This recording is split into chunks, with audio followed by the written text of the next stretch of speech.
cinquièmement, un autre exemple, la limite quand x tend vers 0 de ln de cosinus de x sur x. Bon, ça veut dire qu'on peut toujours mettre n'importe quelle fonction qui tend vers 1 de vos logarithmes pour pouvoir utiliser cette limite. Donc, bien sûr, quand je remplace x par 0, cosinus de 0 c'est 1, ln de 1 c'est 0, 0 sur 0, forme indéterminée.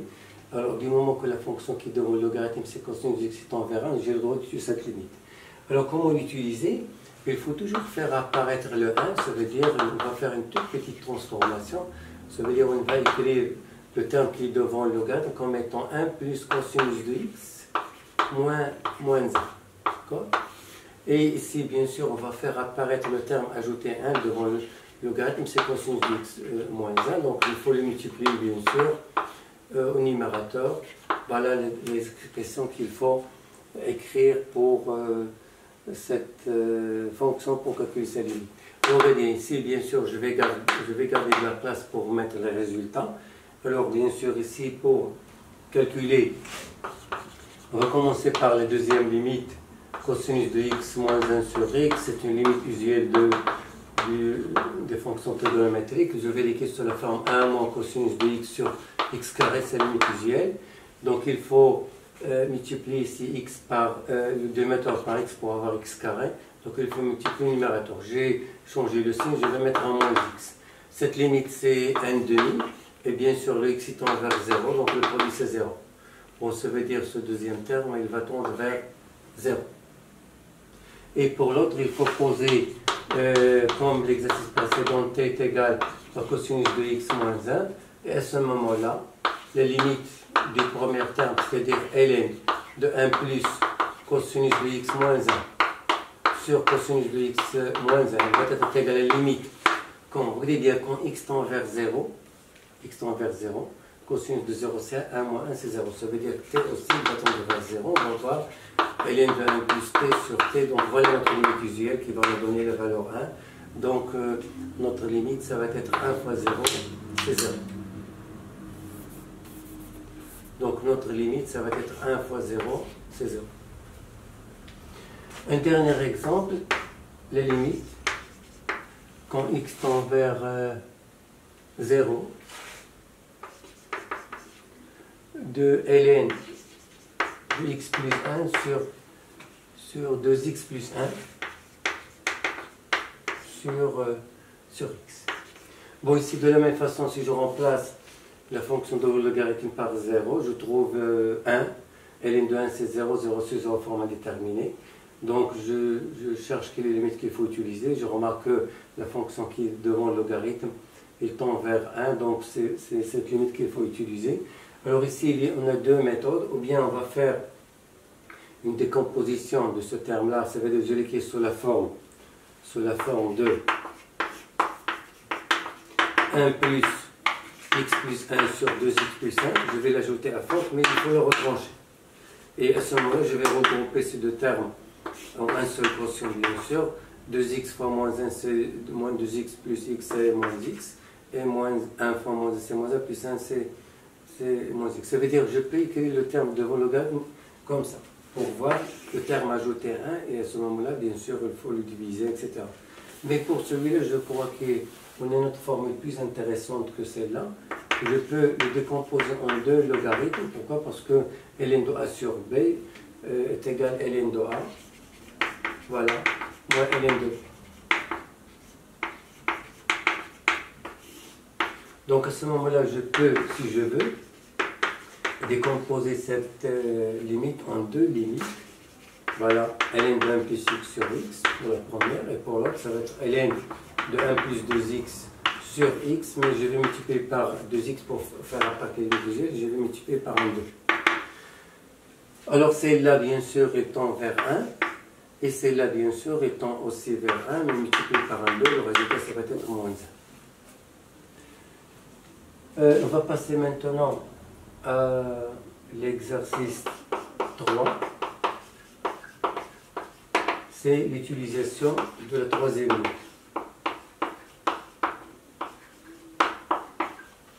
de la limite en plus l'infini de ln et aussi de la limite de ln de x sur x qui est égal à 0. Voilà, alors on va choisir le premier exercice dans lequel on peut utiliser ce qu'on appelle les opérations de limite. Voilà. Plus ln de x carré plus moins 3x plus. Voilà. Alors parfois, bien sûr, il faut vérifier est-ce qu'on a des formes déterminées pour la fonction toute entière, ou bien on a tout simplement des formes déterminées sur certaines parties de la fonction. Par exemple, je vais choisir exprès pour avoir ici une forme déterminée. Pourquoi? Parce que x carré tend vers plus l'infini, 2x tend vers plus, on a un moins. Et ici, à l'intérieur aussi, on a une forme déterminée. Mais j'ai fait la somme pour ne pas avoir une forme indéterminée pour la fonction toute entière. Alors, comment on calcule cette limite? On calcule en utilisant les opérations des limites. C'est-à-dire, je vais calculer les limites de chacune de ces parties, c'est-à-dire de x carré moins 2x plus 3. Bien sûr, on va utiliser ici la limite du terme de P qui va me donner plus l'infini. Et pour le terme qui est devant le logarithme, de la même façon, je vais calculer sa limite en utilisant la propriété du polynôme. Voilà, la limite de x carré c'est plus l'infini, ce qui va entraîner la limite quand x tend vers plus l'infini de ln de x carré moins 3x plus 1 est égal aussi à plus l'infini. Bon, ça veut dire la limite de cette somme, ça va être pour la première partie, ça va être plus l'infini, et pour la deuxième partie, c'est plus l'infini. Donc en faisant la somme, on va trouver plus l'infini. Un deuxième exemple, les limites quand x tend vers plus l'infini d'un polynôme x plus 1 de premier degré moins 2 fois ln de x plus 1. Voilà. Ici, de la même façon, comment on sait l'utilisation de cette limite ou bien de celle-là si on a le terme qui est devant le logarithme et tend vers plus l'infini. Donc ici, bien sûr, on va essayer tout d'abord de vérifier ce qu'on a vraiment une forme déterminée. Ici, vous avez les limites, c'est plus l'infini. Ici, plus l'infini avec un moins, donc c'est plus l'infini, forme déterminée. Et donc, la limite du terme qui est devant le logarithme, c'est plus l'infini, donc il faut utiliser celle-là. Alors, comment utiliser celle-là? Ça veut dire qu'il faut apparaître un terme en x au dénominateur. Alors, ce qu'on va faire, c'est on va essayer de mettre x en facteur, voilà, pour faire apparaître un x au dénominateur du logarithme. Donc, ce qui fait, on va avoir 1 plus 1 sur x moins 2 ln de x plus 1 sur x. Voilà. Et de la même façon, comment on utilise cette limite? Alors le terme qu'on a devant le logarithme, il faut l'apparaître identiquement à son dénominateur. Donc ce qui fait, je vais essayer de faire apparaître 1 plus x au dénominateur de ln de 1 plus x. Parce que ce terme-là, il faut l'avoir au dénominateur. Voilà, donc il faut que je multiplie par x plus 1 sur x. Voilà. C'est la décomposition la plus complète pour pouvoir calculer cette limite. Vous voyez bien ici comment on va calculer la limite. ln de x plus 1 sur x plus 1, si je pose t égale x plus 1, on va voir cette limite est égale à 0, cette limite est égale à 0. Et la limite de x plus 1 sur x, bien sûr, c'est la limite de x sur x, ça donne 1, donc celle-là, elle va nous donner 1. Celle-là, elle va nous donner 0. 1 sur x va tendre vers 0. Donc on va voir ici entre parenthèses 1 plus 0 et 0 fois 1. Donc tout ça, ça va donner 1. Et bien sûr, on a x à l'extérieur qui va nous donner la limite plus l'infini fois 1 qui est égal à plus l'infini. On passe à l'exemple suivant, troisièmement. C'est la limite quand x tend vers plus l'infini de x carré plus 3x moins ln de x plus 2. Voilà.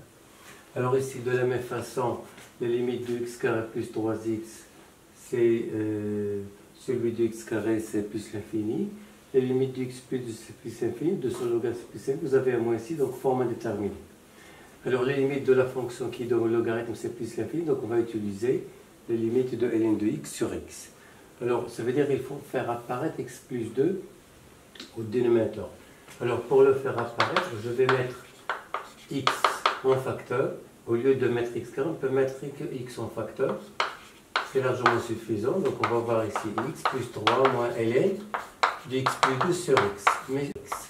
Mais je peux, si vous voulez, changer le x en x plus 2. Je vais le mettre ici, le x. Donc je vais mettre ici un x plus 2 pour faire apparaître la même expression. Mais il faut la mettre ici. Voilà. Donc pour calculer les limites, je veux calculer les limites de chacune des parties. Alors x plus 2 sur x, maintenant on va le faire mentalement, c'est la limite de x sur x, c'est 1. Celui-là, si je pose t est égal à x plus 2, donc je vais avoir ln de t sur t, donc sa limite c'est 0. Celui-là va tendre vers plus l'infini, donc on dit bien, celui-là va tendre vers plus l'infini, celui-là va vers plus l'infini, celui-là va tendre vers 0, et celui-là va tendre vers 1. Donc 1 fois 0, c'est 0, celui-là plus l'infini, donc la somme des limites de la fonction entre parenthèses c'est plus l'infini, fois plus l'infini, ça va donner plus l'infini. Voilà. Alors si on veut expliquer par exemple les limites de ln de x plus 2 sur x plus 2 quand x tend vers plus l'infini, on va faire un changement de variable en posant t est égal à x plus 2, ça va être les limites quand t tend vers plus l'infini de ln de t sur t, donc c'est 0. Et pour l'autre limite, quand x tend vers plus l'infini de x plus 2 sur x, c'est la limite du terme de plus haut degré sur le terme de plus haut degré, c'est-à-dire 1. L'exemple 4, ça va être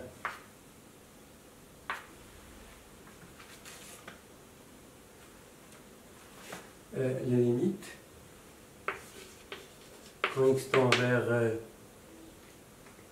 vers plus l'infini de ln de x au carré sur x. Voilà, alors ici de la même façon on peut bien sûr penser à la décomposition de cette fonction sous la forme de ln de x sur x multiplié par ln de x. D'accord? Pourquoi? Parce qu'on a ln de x élevé au carré, mais on remarque que cette décomposition ne va pas nous donner le résultat, il va nous donner une forme indéterminée. Pourquoi? Parce que ln de x sur x, il va tendre vers 0, et ln de x va tendre vers moins l'infini. C'est une forme indéterminée. D'accord? Je vais la mettre en parenthèse pour ne pas la faire. Mais pour calculer notre limite, vous allez voir que c'est la même idée qu'on a fait pour la première limite de logarithme. Ça veut dire qu'il faut entrer tout sous la même puissance. Et surtout la puissance du logarithme. Donc ça veut dire le logarithme est élevé à puissance 2, on va mettre tout à puissance 2. D'accord? Et bien sûr, notre x il va se mettre à la puissance 1,5. Pourquoi? Parce que x puissance 1,5 à la puissance 2, ça donne x. On peut toujours changer le terme qui est devant le logarithme avec la formule de la puissance. On a dit toujours ln de x, il faut toujours le changer en 1 sur r ln de x puissance. Ça veut dire que je peux mettre n'importe quelle puissance ici, mais il faut multiplier par l'inverse de cette puissance. Donc ça veut dire que je peux changer ln de x en ln de x à la puissance 1,5, mais il faut mettre ici l'inverse de 2, c'est-à-dire 2.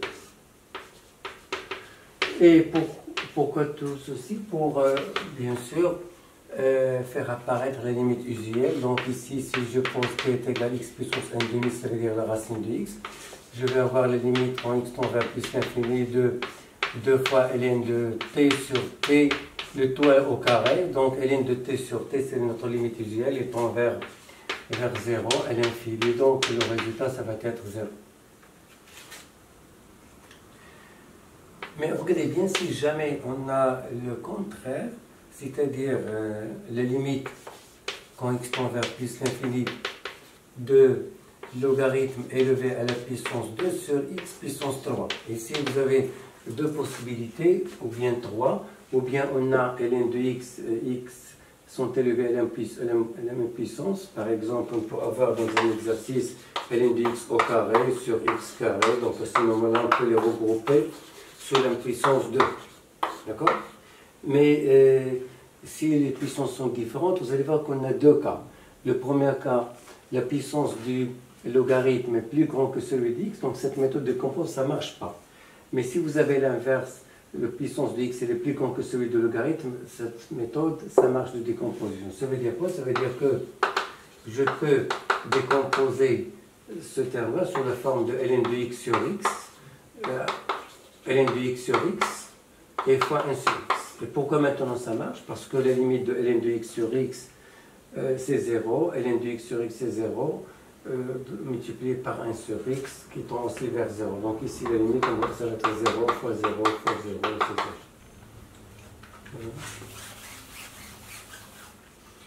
L'exemple suivant, ça va être sixièmement, alors la limite, quand x tend vers plus l'infini, de ln de x au carré, moins ln de x. Ça veut dire qu'on a ln de x tout seul. On peut ici faire deux méthodes, ou bien on peut par exemple factoriser par le logarithme qui est la puissance la plus grande. Voilà, c'est-à-dire on peut mettre ln de x au carré en facteur, ou bien on peut mettre tout simplement ln de x en facteur parce que ça va marcher. Voilà, donc ln de x tend vers plus l'infini, celui-là vers plus l'infini, donc on va avoir le produit de plus l'infini, c'est plus l'infini. On peut mettre ln de x au carré en facteur, on peut poser, si vous voulez, on peut poser par exemple grand x égale ln de x. À ce moment-là, on va obtenir la limite quand x tend vers plus l'infini de ln de x au carré. Ln de x, ça va être la limite quand grand x tend vers plus l'infini, parce que si petit x tend vers plus l'infini, alors ln aussi, donc grand x aussi, donc x carré moins x. Ça veut dire que notre fonction s'est transformée en fonction rationnelle, donc on a le droit de dire que c'est la limite du terme de plus haut degré, donc c'est plus l'infini. Exemple 7, un autre terme là, on n'a que le logarithme. Voilà, c'est 2 moins ln de x sur 3 moins ln de x. Ici, de la même façon, on peut procéder pareil. Ça veut dire on peut mettre ln de x en facteur, ou bien on peut poser ln de x égale à grand x pour avoir une fraction rationnelle. Voilà, les deux méthodes vont donner le même résultat. Ici, on peut mettre ln de x en facteur, donc 2 sur ln de x moins 1. Ici, de la même façon, ln de x multiplié par 3 moins 3 sur ln de x moins 1. Alors, je peux simplifier par ln de x. Alors, je vais avoir 2 sur ln de x qui va tendre vers 2 sur plus l'infini, c'est 0, moins 1 sur 0 moins 1, ça donne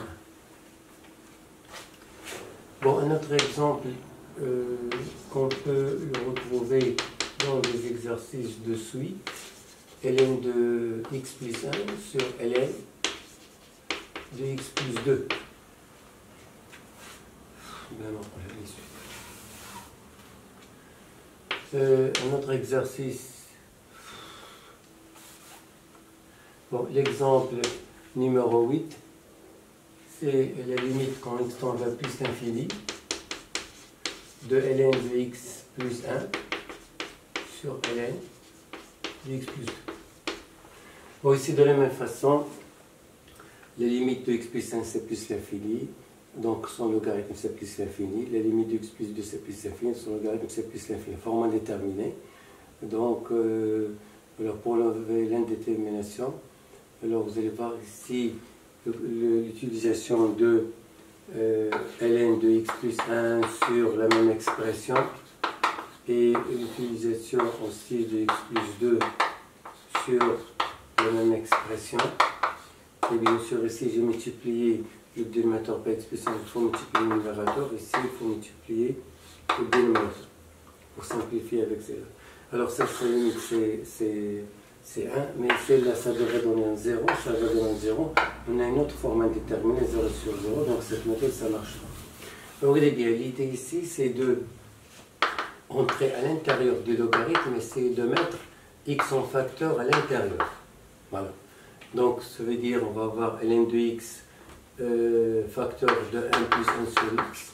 Et pour le dénominateur, c'est la même chose. On va mettre x en facteur à l'intérieur.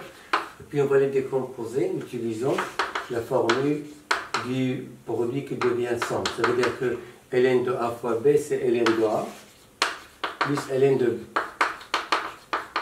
Ici, de la même façon, on va voir ln de x plus ln de 1 plus 2 sur x. Alors, toujours, la forme indéterminée existe parce qu'on n'a pas fait de simplification, on a utilisé une limite usuelle. Alors, regardez bien, qu'est-ce qu'on va faire ici? Je vais le faire directement. L'idée, c'est de diviser les 4 termes par ln de x. Bon, ça veut dire le mettre en facteur à fond. Si je mets ln de x en facteur, ici en facteur, je simplifie, bien je divise par ln de x, ça me donne 1. 1. L'autre, ça va être ln de 1 plus 1 sur x sur ln de x. Et celui-là, je divise par ln, je trouve 1. Et celui-là, de la même façon, ln de 1 plus 2 sur x sur ln de x. Alors vous allez voir, du moment qu'on a simplifié par ln de x, parce qu'on a divisé le numérateur du dénominateur par ln de x, ça veut dire comme si on a levé l'indéterminée. On va essayer de voir. Vous dites bien quand x tend vers plus l'infini, un seul x tend vers 0, 0 plus 1 c'est 1, et ln de 1 c'est 0. Donc on va voir 0 sur l'infini. Alors 0 sur l'infini c'est 0. Donc on va voir 1 plus 0 sur 1 plus 0. Parce que ici c'est la même chose. 0 plus 1 c'est 1, et ln de 1 c'est 0, 0 sur l'infini. Donc notre limite ça va être 1. Un exercice numéro 9. La limite quand x tend vers plus l'infini de ln de x carré plus 1 sur x plus 2, le tout sur x. Voilà, ici de la même façon, alors si je calcule les limites de terme qui est à l'intérieur du logarithme, c'est celui d'x carré sur x, ça veut dire de x, ça veut dire plus l'infini. Donc cette limite c'est plus l'infini, ln de plus l'infini c'est plus l'infini sur plus l'infini, forme indéterminée. Alors du moment que la limite du terme qui est devant le logarithme c'est plus l'infini, donc on va utiliser cette limite. Cette limite, pour l'utiliser, il faut apparaître le même terme voilà, au dénominateur. Donc ça veut dire on va essayer de multiplier le dénominateur par ce quotient, c'est-à-dire x carré plus 1 sur x plus 2. Et bien sûr, il faut multiplier le numérateur aussi par le même terme, x carré plus 2 sur x plus 2. Et ce x, on va essayer de l'associer à celui-là. Donc il va devenir x carré plus 2x. Je multiplie son dénominateur. Et regardez bien, ici on a deux limites. Vous allez voir qu'on ne va pas avoir une forme indéterminée. Pourquoi? Parce que cette limite, on a de la chance d'être égale à 1, parce que sa limite c'est celle de x carré sur x carré qui est égale à 1. Et c'est là, en faisant un changement de variable, on va obtenir la limite usuelle, c'est ln de t sur t. Donc pour expliquer ce résultat, bien sûr, ça on va trouver que c'est 0, ça on va trouver que c'est 1, le produit que c'est 0. On va l'expliquer en revenant à la ligne. On va dire que la limite, quand x tend vers plus l'infini de x carré plus 2 sur x carré plus 2x, c'est la limite du terme de plus haut degré, c'est-à-dire x carré sur x carré, ça nous donne 1. Et pour celui-là, bien sûr, il faut l'expliquer avec un changement de variable. Ça veut dire qu'il faut poser t est égal à x carré plus 1 sur x plus 2. On va dire que, à ce moment-là, notre limite de ln de x carré plus 1 sur x plus 2 sur x carré plus 1 sur x plus 2, quand x tend vers plus l'infini, va se transformer en limite en t. Elle-même va tendre vers plus l'infini parce qu'on a dit que ce rapport tend vers plus l'infini de ln de t sur t Bon, un dernier exercice, numéro 10, les limites, quand x tend vers plus l'infini, de ln, de la racine de x carré plus 1, moins x. Alors ici, bien sûr, on a une forme indéterminée à l'intérieur du logarithme, parce que la racine de x carré plus 1 tend vers plus l'infini, x aussi tend vers plus l'infini, leur différence, c'est une forme indéterminée. Donc quand on a des radicaux, la majorité des fois on pense à l'utilisation de la partie conjuguée. Donc je vais essayer de transformer la fonction qui est devant le logarithme. Je vais multiplier cette fonction par sa partie conjuguée, c'est la racine de x carré plus 1 plus x. Je vais diviser par la racine de x carré plus 1 plus x. Alors le numérateur va se transformer en identité remarquable, c'est-à-dire la racine de x carré plus 1 au carré. Voilà, moins x au carré, le tout sur la racine de x carré plus 1 plus x, qui va être égal à la limite quand x tend vers plus l'infini de quoi. Alors ici au numérateur on va avoir x carré plus 1 moins x carré, ça veut dire 1. Donc on va voir ln de 1 sur la racine de x carré plus 1 plus x. Voilà, on peut utiliser la formule de l'inverse du logarithme de l'inverse, c'est moins, voilà, c'est moins ln de la racine de x carré plus 1 plus x. D'accord? Je rappelle que ln de 1 plus t, c'est égal à moins ln de t. Donc je peux écrire le logarithme de l'inverse, c'est l'opposé de logarithme. Ici, par passage à la limite, ici on avait une forme indéterminée parce que c'était une différence, ça c'est une somme. Donc on n'a pas de forme indéterminée à l'intérieur. La racine de x carré plus 1 tend vers plus infini, x tend vers plus infini, la fonction tend vers plus infini, ln de plus infini, c'est plus infini, sont de limite. Il y a un moins à l'extérieur, donc la limite ça va être moins l'infini.